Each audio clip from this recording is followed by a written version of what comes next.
reverse developer fashion, I'm going to sit cross-legged.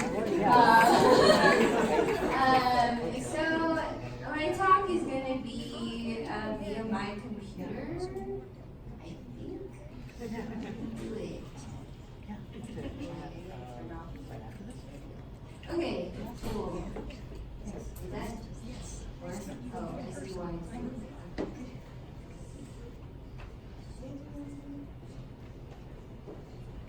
Yay! It worked. Okay, cool. So, I have slides. We're gonna play the slides. Excellent. Okay, cool. So I know on the screen it said like IoT basics, but that is because I submitted my talk before I really had a plan.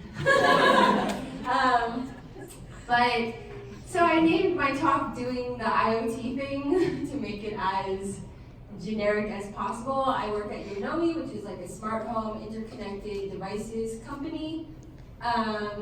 So before we get into all the good stuff, there are like two main reasons I'm like doing this talk. The first is to demonstrate how your web skills and like some of those patterns that you recognize there can be translated into hardware programming. One of the reasons why I wanted to do a hardware part in my talk was because I've heard a lot of people claim that the hardware world is scary. I come from a full stack background, so I also felt that at some point, but it's actually not that bad. And then the second one is just a shameless plug for the product that I work on right now. So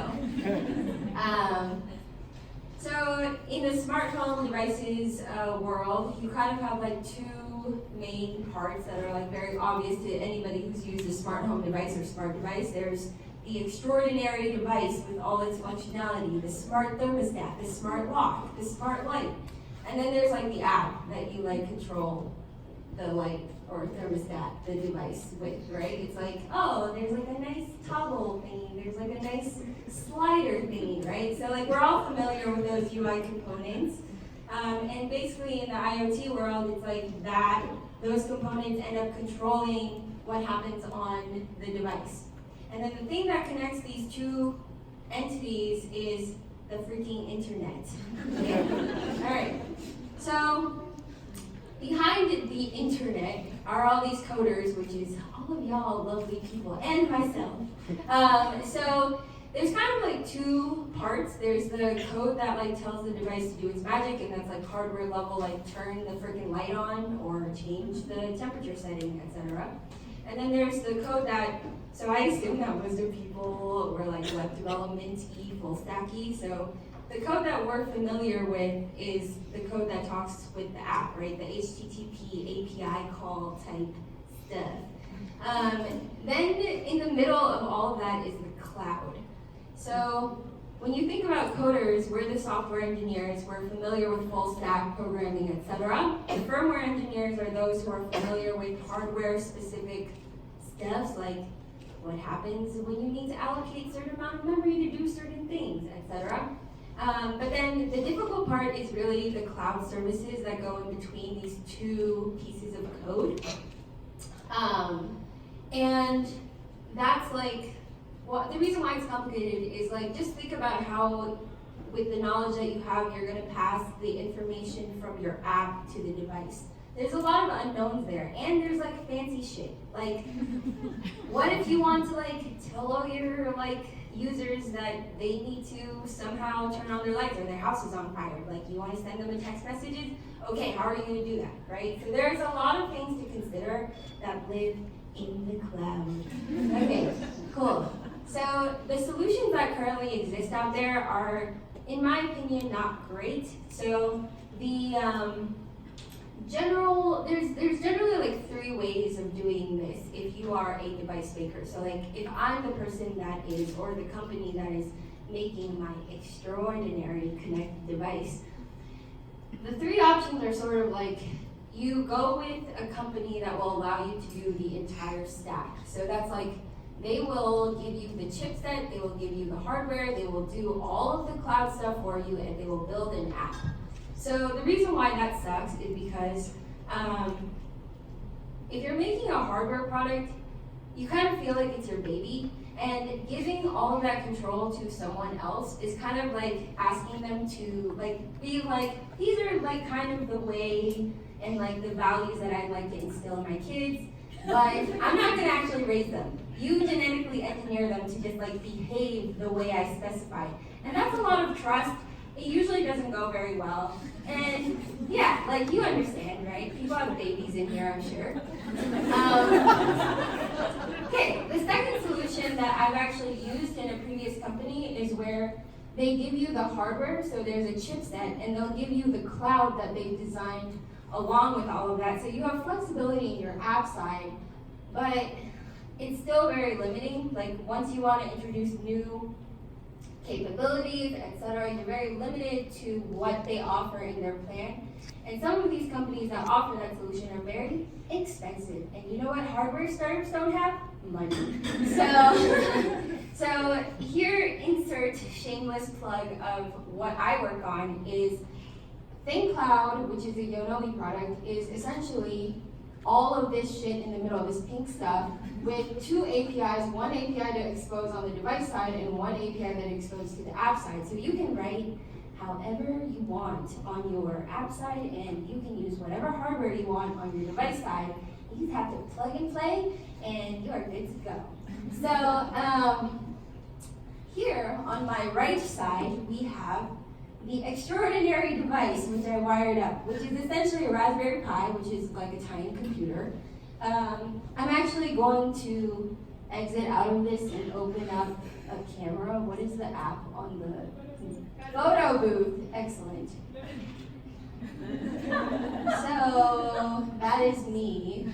So you're seeing that. But what's more interesting than my face is this piece of hardware right here. So let's see. Okay, wait, I can see myself over there. Okay, so this is the computer. You can see that there's a bunch of connectors. There's like USB ports. There's the Ethernet cable. This is power.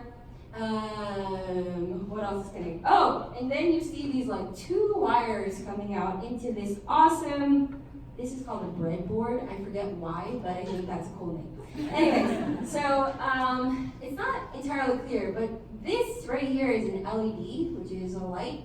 And right now it's off. And the reason why I'm showing you this up close is because very shortly I'm going to show you how I built a web app to turn it on. And I want you to know that it was off at one point. Cool. So going back to the web app, this is the super pretty app, which I mentioned. And I'm sorry it's on localhost. For some reason, like I did deploy to Heroku and it was working an hour ago, and I was like, application error, and I'm like, this is exactly why I don't use Heroku. Anyways, so I have a super pretty app. I am gonna log in with my credentials. La la la, and the password.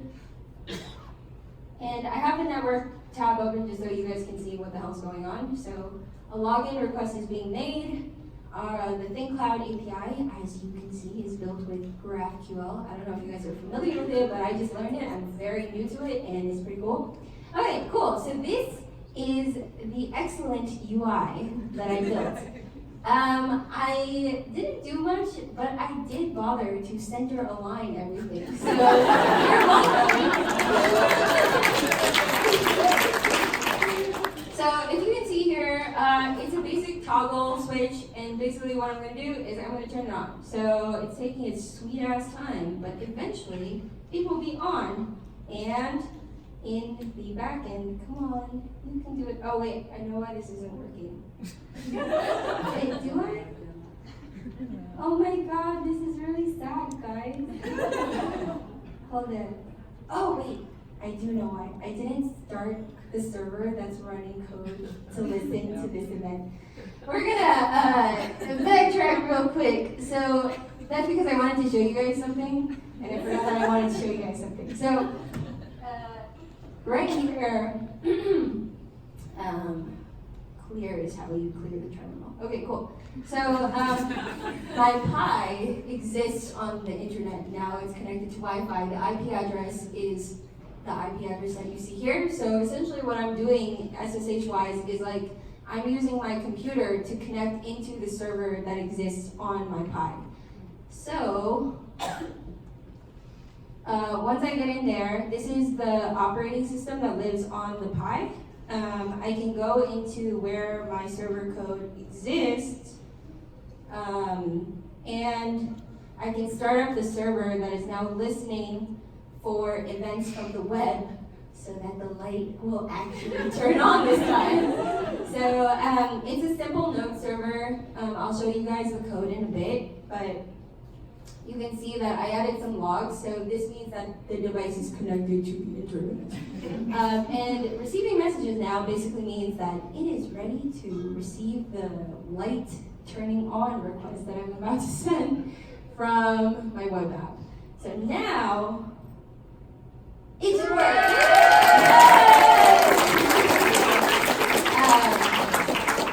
And just for all y'all who are not in the front row.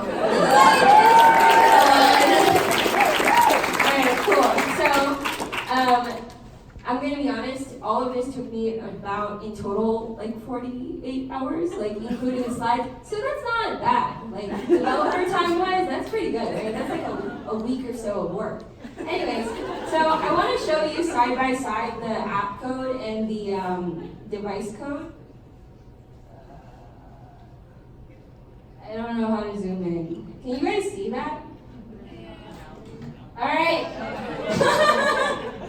Okay, cool. So, essentially, I built a React app because React is easy for me. Can you guys see that? Okay, cool. So, if you guys are familiar with JSX or HTML, whatever, these are like tags. This is material UI tags, which is like fancy, is already styled components. I'm essentially rendering two things, the user profile and on toggle. In the render functions, even before that, I have a component will mount. Oh, I wanted to mention that probably a lot of this is not best practice because I tried to do it in the least amount of time possible. Okay, cool. So I have get dashboard info, and then when the toggle is switched and stuff, I have other handlers like handle toggle that call update device state. And all of these live in the GraphQL API service thingy that I created. So the most important one, or the most interesting one, because it turns the light on, is this guy, the update device state. So you can see that here we have a client.mutate, and we send a mutation, which is basically like an update, and we tell it to turn the attribute to the value. And in this case, the attribute is on, and the value is true or false. And then you can see, like, with your standard HTTP request to an API, you have like the URL, and then you have your like authorization security stuff, right? Okay.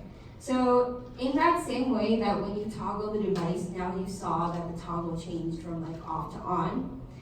It's like kind of the same concept in the device land. So I'll show you here. So this is essentially you connecting to the API in the device world. Instead of HTTP, my device connects via a different protocol called MQTT. So I connect with like the host and whatever security credentials, etc. Once connected, I can then receive messages. And then the way it works in MQTT world is with event listers, which you should be familiar with if you do HTML, JavaScript stuff. Like, I forget how that works. But then there's like the on click, right? Okay, so in this case it's like on connect, then call the connect callback, and then somewhere down here I have on message. So message is a messaged event. It's a standard thing in MQTT world. And then it calls the log message callback, which takes a topic and a message. The topic is sort of like the URL endpoint that you're listening to, and the message is the payload. Then I handle the payload. In this case, I parse out in like just like you would in HTTP land. You parse out the payload, and then the method is a state change because I'm changing the state of the device, etc. I handle that, and this is the interesting part. Basically, if the on state is on, then I turn it on. else I turn it off. And this is the only code that you really have to learn. It's very simple. There are libraries. This is a node library called on-off that allows you to send electrical current to your breadboard so that the light may turn on. In this case, you know what? This doesn't make a whole lot of sense that you're writing 0 when you turn it on and you're writing 1 when you turn it off. And I'm pretty sure it's because I wired up the circuit incorrectly. But you know what? It freaking do the thing. So, yeah. So just a heads up, you are a little over. Sorry. That's pretty much all I want to talk about. Also, we are hiring for a